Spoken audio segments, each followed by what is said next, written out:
Welcome to the Smart Business Revolution. Revolution. Revolution. Revolution. You want a revolution? You say you want a revolution? Revolution. The revolution. It's going on right now. Welcome to The Revolution, the Smart Business Revolution podcast, where we ask today's most successful entrepreneurs to share the tools and strategies they use to build relationships and connections to grow their revenue. Now, your host for The Revolution, John Corcoran.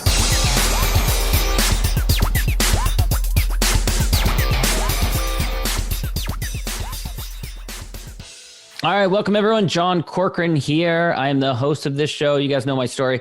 I'm a recovering political hack turned podcast expert. Spent years working in law, speechwriting, politics, you name it. 2010, I discovered this medium, podcasting. I've been doing it ever since, and I'm talking to an expert in it. So you're going to love this conversation. Over 10 years of hosting this show, I've had the privilege of talking to so many great CEOs, founders, entrepreneurs, of all kinds of companies ranging from YPO to EO. This individual is an EO member. He's an active president of his local chapter. So we're going to talk all about that in a second. My guest, his name is Krimitsos. There we go. I think I got it. He has been called a change maker, motivator, catalyst for change, and inspiration. Whether it's a major corporation CEO or a solopreneur, Chris is passionate about being a difference maker. He has facilitated over 2,000 going on 3,000 events that brought together business owners focused on economic growth under the umbrella of the Tampa Bay Business Owners, which he founded in 2008. And that led to founding a national event, Podfest Multimedia Expo, which he runs to this day, which he's grown to about 1,000 attendees in just 5 years. And he even set a Guinness World Record for a recent virtual event he did, which we'll talk about in a second. And Chris, it's such a pleasure to have you here. Of course, this episode is brought to you by Rise 25, Rise 25 Media. We help B2B businesses get clients, referrals, and strategic partnerships with done-for-you podcasts and content marketing. And if you want to learn more, you can go to Rise 25 Media or email us at support@rise25media.com. Now, Chris, you've done so many live events over the years, literally thousands of them, but you have a completely different approach from many event organizers. And I've been one of those event organizers. I wouldn't say I was the best at it, but we have done a lot of events, but you take a different approach. It's called the holocratic approach. Tony Hsieh of Zappos, may he rest in peace, was famous for using this approach at Zappos. Explain to us what that is. The holacracy is really getting the architecture and hierarchy out of the way and creating circles within an organization, and then those circles kind of overlap. So it's basically electing a leader and a team around a department, and then they kind of communicate with the other departments, and it's meant to take bureaucracy out of the way. So for our events, so to speak, we do have a staff that runs it, but it's a very small staff compared to how big the event is. So we now are allowing our attendees to organize what they want in the event and giving, like literally, we will underwrite everything for them. So we'll give them the room, we'll give them everything. And then depending on what kind of event it is, how we work on it, they might pay for the AV, or we might be able to find a sponsor to underwrite it, and it creates more value for the event. So last year was our most recent in-person event. We had 2,000 registered attendees, and we're on a massive growth trajectory for this year. So how do you do this? How do you get all the attendees to devote their time to putting together an event? Well, it's not necessarily they're not devoting their time to put together the event. It's, let's say you're part of my community and you say, Chris, I'd love to do a B2B event. I'll say to you, John, I'll tell you what, I got 3 other people. Let me see if I could help you put it together. Here's your room. Well, now we're going to publish on our calendar, and now people are going to flood into that room. And now we have a B2B. We actually have a B2B event as part of what we do because of that. So we focus on EDU, B2B. We're allowing the community to create at the speed of thought. So our job is to stay out of the way. I marry this with a different philosophy of mine, which is called Start Ugly. Start Ugly is allowing yourself to experiment without guilting yourself for not doing it right. So we took last year 5 concepts and we used Start Ugly. We embedded them into our system. And what people don't understand when you bring on, let's say someone like you brings on a B2B event to me, and we figure out we have different ways we could do it, okay? For someone like you, it could be there's a back end in your business, so you're happy to host it. Usually that's the case. It's easy for us to facilitate that. It's included in our ticket, creates more value for the ecosystem. But now what happens is, because you're being incubated in an event that already has thousands of people, the growth rate of that micro event is a 10x, because it's now being fueled by a bigger organization, and it looks better. It's part of a bigger ecosystem, so the word of mouth spreads much quicker. So we've tested this. Some of these events that we did last year was Podcast Editor Con. We saw that there was an itch to get the editors together, 2 leaders. It's their conference. We did a joint venture. They've already grown it tremendously. Cinema Voz, which was for voiceover artists that are Spanish and English speaking. So we've tested it, and what we've noticed is they grow much faster, because if they were to do it on their own and get 25 people, you're not impressed. But when that 25 flows into a sea of 2,000, the attendees are very impressed, and the word of mouth spreads, and it becomes much bigger, much faster. So it has to be something, I imagine, that people are passionate about. Yeah, it helps if like we have Sex Communicator Con. So there's a lot of sex communicators, or people that talk about relationships. We labeled the conference Sex Communicator because it gets everybody's attention. But when I grew up as a kid, there was only 3 sex communicators: Dr. Ruth, Joyce Brothers, and then later on, the guy from Mars, Women from Mars and Venus.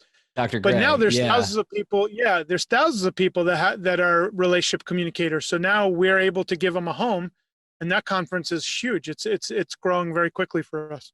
Wow, that's cool. So at the risk of belaboring a point, how do you make sure that all the trains run on time? How do you make sure that the schedule gets printed, that the speakers get lined up, that all those, that the lunch happens on time, all that kind of stuff? I have a really good team. We work very hard. My philosophy is pay really well. So I don't like working with the C players. I do well dealing with A players. So I don't mind paying a premium. It creates less headaches for me. I'm able to do more with less people. And also my schedule, I max it out. So I do 15-minute appointments. It's rare that I have 45 minutes. Like this is at the end of my day. I'm able to allocate for this, but it takes away from family time. So I'm very calculated at how I do things. Most of my appointments are 15 minutes or less, and we do more with that. And if I need to extend the time, we'll create a second appointment. But I try and take, as a community leader, you try not to silo yourself. A lot of business owners do this. They silo communications, and this is how you know you're siloed if you're a business owner. If you have a toxic employee and you're the last person to know it, that's usually you've siloed yourself and you're not seeing what's going on amongst your team. So for me, I'm big on open communications with the community, with my team.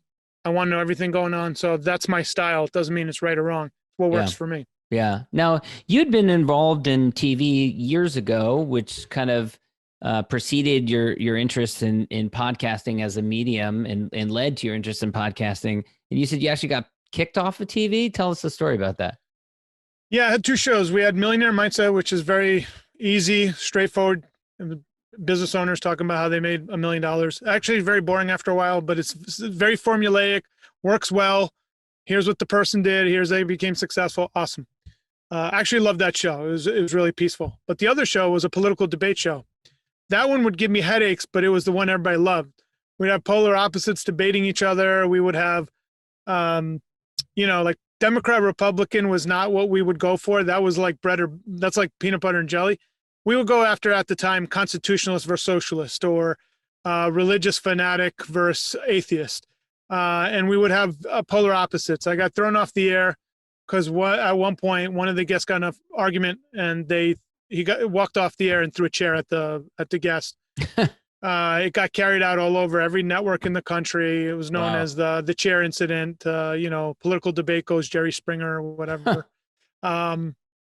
They got me just like politics. They get you for a technicality that has nothing to do with that, but that's what they want to get you for, but it's not in the policy procedure. So I was able to get a First Amendment attorney, Luke Leroux, who represents most of the porn industry. He's one of the best, because that's where a lot of the best First Amendment attorneys are. He he got me pro bono. And I was able to get back on. Then a year later, they found some kind of loophole and got rid of me forever. That being said, it was the greatest training grounds for political debate, see how people think. All the top lobbyists would come on. What I loved about the people and the people that are true political animals, they were all buddy after. They talked to each other. They could debate each other, disagree, but they understood that they would never agree on certain issues. But it truly was a family. We would all break bread after the show and debate issues. It was an amazing time. I loved it. But that was probably that would have been a good show right there when you're breaking bread afterwards. That's when the true stuff comes we out. would always say that was the best show, is because that's when they would.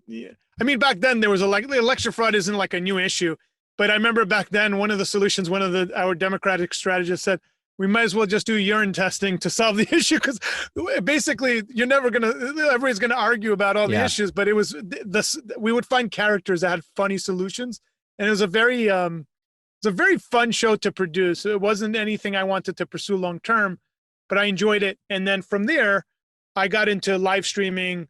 At the time, Ustream was a military application that had come out, and we were playing around with the live streaming. February 14th, I believe it was 2004, which is Valentine's Day, YouTube comes out. I joined February 15th, 2005. I've been entrenched in video for a very long time. And I'll tell you how I got into podcasting, because I think you'll find it interesting.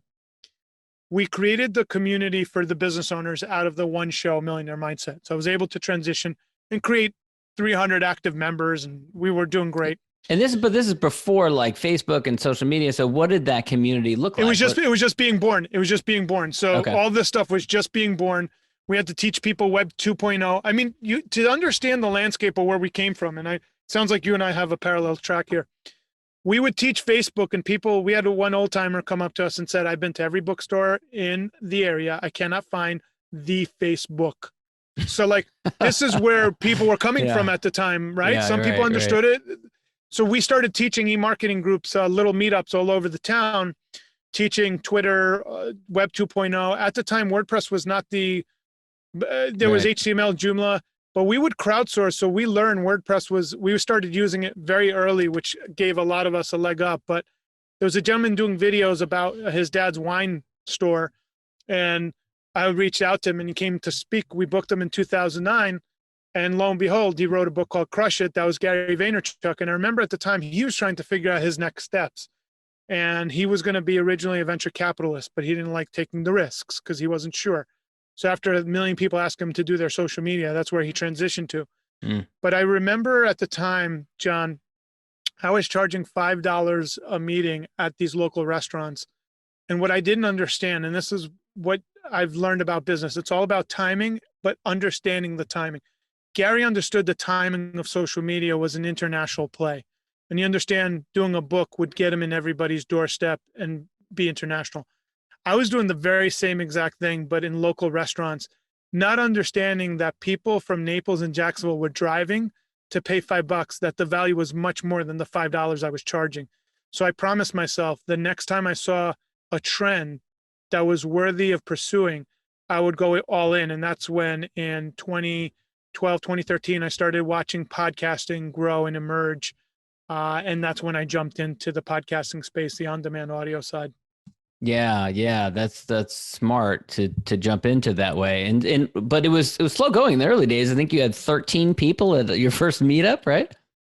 Yeah, the first meeting was, so we were doing meetups, and the speaker, Steve Cherubino, who we affectionately titled the Podfather, local here in Tampa. The original Podfather is Adam Curry, but for Steve, we call him the Podfather. And he, after we were done, I hosted a meetup, 13 people, spent all month promoting it. I said to him, how many people do you have listening to your show? And he had a show called Android App Addicts. All they would talk about is Android apps. So in my head, you're thinking, what, 100 people's good, 50 people? I just did 13 people at a Mimi's Cafe. He goes, yeah, about 4,000. I go, is that yearly? He goes, no, like every week. I go, how many shows you doing a week? He goes, one. I go, you have 4,000 people listening to you talking about apps? He goes, yeah. And I was stunned. And he looked at me and he said, I know. I'm trying to get my numbers up. I'm like, dude, we just finished. I spent a whole month getting 13 people over here. You go home in your underwear. You got 4,000 people. Listen, what app you like? I think I need to learn what you're doing. And that's when he said, this guy just bought my course and he's doing pretty well. You should follow him. I go, who is it? He goes, this is a kid named John Lee Dumas. Seems like he's going to do well. And I started following John Lee Dumas, and he hadn't started his program yet, but seeing his growth, and he wasn't that good when he started, told me that this area is going to really grow. And that's where we went from there. I remember I met John 3 months after he started his show, and he was surprised. I met him at actually, what it was called, New Media Expo, which is kind of similar in Vegas. Yeah, exactly. And he was surprised that I'd heard of his show at that point, but he was smart because everyone else was going this way. He went that way. Everyone else was doing these weekly shows or monthly shows. And he said, I'm going to do daily. And he also put a system behind it. So he crammed it down, got all the work done one day a week, and then systematized all the rest, which was really smart. So we're recording this in January 2021. COVID hits about a year ago, and you've got a live event business. What happens for you? What was that? Take me back to what that was like. What was going through your mind? What did you decide to do? So December, January, February, we're promoting like crazy, tickets coming through the roof, over 2,000 attendees. We're like about to shatter records for us. And we're really excited. And then I go to this meetup we're holding in Orlando. Some kid shows me some Instagram video of these hospitals getting overrun in China. And it looks like the zombie apocalypse. And he's like, this is coming for us. And I'm like, I go, how sure are you? And so I started paying attention somewhere early February. And I'm like, this doesn't look good. Had a friend in California, a nurse. He starts telling me information. For the first time in my life, I'm nervous. Not about, am I going to hit my numbers, all the other business metrics, but are people going to survive attending my meeting? And am I putting people's health at risk? And I remember driving and almost blacking out at the wheel from the pressure of thinking someone might die from something I create. I've never had that pressure in my life ever before. I went home to my wife. My wife we're a full-time podcasting couple. So I'm on the event side, but my wife is one of the largest guided meditation podcasters in the world. So she luckily says to me, can you control these things outside of your scope? I said, I can't. She goes, if the state or the government shuts down your event, you have no control over that. Is that correct? I go, yes, that's correct. She goes, then there's no point in worrying about it. Just take it one day and one moment at a time. Thank God for my wife and having such an amazing being in my life. I then just focused one step at a time. First thing we did is we created one of the first, now it's commonplace, but we had to create a safety protocol and procedure. We created a color coding system of people having the badges. I had other peers that were marketing heavier in the noise. I addressed the noise. And I said, I know that this is what's going on. And I got hundreds of thank you emails for addressing the noise that was going on of how are we going to keep everybody safe and what is the protocol. Masks weren't a thing at the time. You have to understand, this is pre the thing. So we had our event. We finished on March the 8th. The next day, the country effectively goes into shutdown. It doesn't happen until a week later, but on that Monday is when they start showing the cruise ships 24/7 on a feed. So no one's going to any events after that. Everything is getting canceled real time. Wow. So we were able to lock in what we did. And then I went home, and we actually did an EO event like 2 days later here locally in Tampa. But then I went home, and I remember what was weird for all of us that attended Podfest, because our event is very community-based, very much like you. We end our closing keynote is the audience. We close with gratitude and let the audience come up to the mic. So our closing keynote is the audience. It's very rare. It's a unique thing. But I remember we left on a high and all of us went home, and it was weird to go from that kind of high to like, there's nothing to do. Like it's shut down. And that's when I started. I went into Tiger King mode, watched Tiger King, went down the Netflix rabbit hole. Honestly, I was like one of those people, my hair grew long, beard. By the end of March, I had absorbed what was going to happen. I thought at the time, at the end of the year, 2020, we probably would be back to normal. Were you depressed during this time period, or were you just I wouldn't call it depressed, but I would call it more like rudderless is the word I would use. I knew I was going to do virtual events, but the reason why I was impacted is all my peers just lost what they did for a living. And I love my peers. I'm like a collaborative human being. So I like seeing other competitive events do well. I don't like seeing people not do well. I don't think that's a good thing for anyone. So I'm an abundance mindset. So I started a group on Facebook, coronavirus support group for live event, promoters. And then I just started supporting my peers, how I could help them. But at the same time, I didn't have much to do because I had to calibrate for the new thing. In May, we did our first one-day virtual event.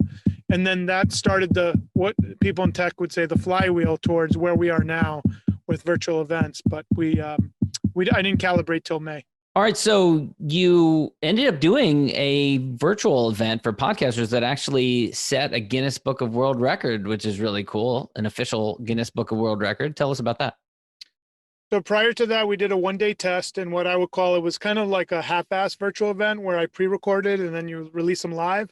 It was because I was scared. I saw that wasn't a big deal. We had 874 people register. So we saw that people loved what we had to offer.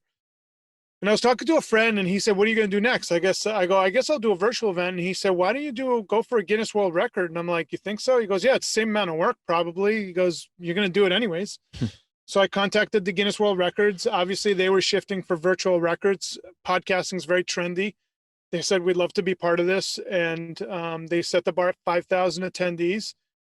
What we did, because we didn't know if people would go for it, just so to do it at that level, the cost, just base costs were around $50,000. Wow, you have to pay $50,000 to get the record. No, not just Guinness to do cost. The event. Yeah, just a software. If you're talking thousands of people, got it. Okay. Guinness, there are licensing fees for sure. Then you need your Facebook ads to run. But instead of doing like a low end event where you make some money, got it. This is a very high expense type event. So for virtual anyway. So we said we're all in, but what we did was we crowdfunded it to our community. And we figured, hey, if we could raise $5,000 in discounted tickets, people could get behind it. What happened for us is we raised $20,000 and sponsors like Libsyn came through and we were able to do the event. And lo and behold, we were able to set the record by 5,003. Wow. And that is close. Amazing. That is close. Man, that is like... We were all like calling up friends that were like, hey, if you want to be part of it. So we got part of the adjudication though with Guinness is a lot of people didn't count. So your speakers don't count. Certain things didn't count. So even though we had like 5,700 and change, once you took them all out, we made it by 3. So imagine if it went the other way, we would have been screwed. But we were able to make it, and the rest is history. Since then, we did we did 2 more events after that, and they went really well. And now we're doing one last Guinness World Record to shatter that one, and then we'll put it to bed. Great lesson about putting yourself out there, being willing to stick your neck out. Yeah, I think it would have, honestly, if you to ask me how much extra work was it, might have been an extra 40 hours of work, but the difference it made in the trajectory of our business is night and day. That's cool. I want to wrap things up shortly, but before I do that, since you are at the heartbeat of podcasting, watching it very closely, where do you see it going from here? What are you excited about with the industry, the field? Audio drama creation is a really growing field. That's like Orson Welles' War of the Worlds. We're seeing those get picked up by Netflix, and they're making series out of them. So you're going to see a lot of that because it's written, fictionalized content, theater of mind. We're seeing growth in India. Europe is growing. Anything in the meditation, health, and wellness is growing, I believe directly due to COVID. We're seeing listeners be more sophisticated, more come online. So I think we're going to see another growth phase here in the next 5 years, and just new voices being found. So we're really excited right now. I try and teach people how to grow through our events, but there's ways to do direct audience acquisition through different resources, but we're seeing a lot of amazing growth and new tools that, like right now, there's no tool to buy and sell podcasting shows. So you're going to see that tool pop up. There's a lot of tools that haven't been created yet that are still yet to be created. Yeah, that would be a smart one. You don't hear about people talking about that as much, but there's plenty of shows out there that people have started and stopped, but that still have subscribers, have people that would listen to it. So it'd be smart to buy them. I also, before I wrap things up, we were connected through Alexi Cashin, a client of ours, Alexi Cashin Show. Go check it out, especially if you're in the wine industry. And you are president of your Tampa chapter for EO, Entrepreneurs Organization, which is a wonderful organization. And, one of the big benefits of it, what I talk about a lot, is the importance of building relationships, building a network, connecting with other like-minded individuals who are on a similar type of trajectory as you are. So talk a little bit about the role that EO has played being a participant in it for your business. Yeah, EO's been great because I get to meet other business owners that are growing and meet a lot of really great people. I actually like going to their regional and international events. So I love, I'll be at Nerve later on this year, which is for the East Coast region. And it's just been great to meet really like-minded people. So for me, what's interesting with EO, because each one has its own pod, I've connected with some members in other pods as if they're in my home chapter because of our values align very well. So it's been great. And this year has been definitely a test to keep the momentum and the growth of our chapter, because we're a small chapter. So we had to really focus in to keep growing it during COVID. So it's been a great lesson for me in leadership and how to kind of be of service to a committee and a group and a community. Right. I've heard that from a lot of different chapters. That's certainly the case. And I think that the EO overall deserves credit because have not seen an organization jump into action so quickly. When COVID hit, every day I'm getting an email and a text message with a list of 5 to 10 different events that were just designed around helping their membership to keep their head above water, keep focused. And it was just really a case study in how to handle your membership. It was really amazing. They were very proactive. And, those of us that became president, we took over in July. So it was like, talk about trial by fire. But luckily they had already, like you said, they had already calibrated by that point. So we had all these amazing options to keep everybody afloat. Right, for sure. All right, wrapping things up, 2 last questions. I'm a big fan of gratitude. When you look around at peers, others in your industry, maybe others who are in the event space, who do you admire? Who do you respect? Who would you want to give a shout out to? My fellow EO president out of Atlanta, Brad Stevens, he and I have been really great collaborators. And I guess we're young fathers with a young family. So it's just a shout out to Brad for all he does with his, virtual assistant company and what he's done helping people. So he's got the giver's gain, and I really respect and appreciate him. Cool. And then final question, let's pretend we're at an awards banquet, much like the Oscars or the Emmys, and you, Chris, are receiving an award for lifetime achievement for everything you've done up until this point. What we all want to know is, who do you thank? Who are your colleagues? Who are your friends? Who are the mentors, business partners, investors? Who are the people you would acknowledge in your remarks? First and foremost, my wife, just an amazing partner in crime. My uncle Jimmy, he was a very talented, he's still around, very talented business owner in New York City. He was the largest ice cream wholesaler, and he has the best stories of dealing with the mafia and stuff. But he taught me a lot about appreciating life and not getting caught up in making of money. And my uncle George, who I love to death, but his kidneys went bad in his late 60s. And I remember him telling me, I had all the trappings of success, but I never enjoyed any of it. I worked my ass off, and everybody saw my cars, my houses, but they didn't see the fact that I spent most of my life in a restaurant between 4 walls. And he said, now that I have some time to enjoy it, I'm an old man. I shuffle my feet like the old men I used to see come to my diner. So I love them to death. And a lot of wisdom. I don't care for money, even though I need it for my family to have a comfortable life. The reason why I'm in the events business, I love experiences. The fact that I get to meet you through this confluence of your podcast. I think experiences are what color life when you talk to the Uncle Jimmys of the world, and my neighbor Mark, the firefighter who helped people all his life. That's great. Chris, such a pleasure. Where can people go to learn more about you and connect with you? Yeah, chriskrimitsos.com. And, the podcasting site is podfestexpo.com for the events that we do. And I'll just say, I know so many people that have been to your events, your podcast events, and rave about it. So if you're interested at all in podcasts and podcasting, check it out. We'll all be back together again soon. Chris, thanks so much. Thanks, John. Thank you for listening to the Smart Business Revolution podcast with John Corcoran. Find out more at smartbusinessrevolution.com. And while you're there, sign up for our email list and join the revolution. Revolution. And be listening for the next episode of the Smart Business Revolution podcast.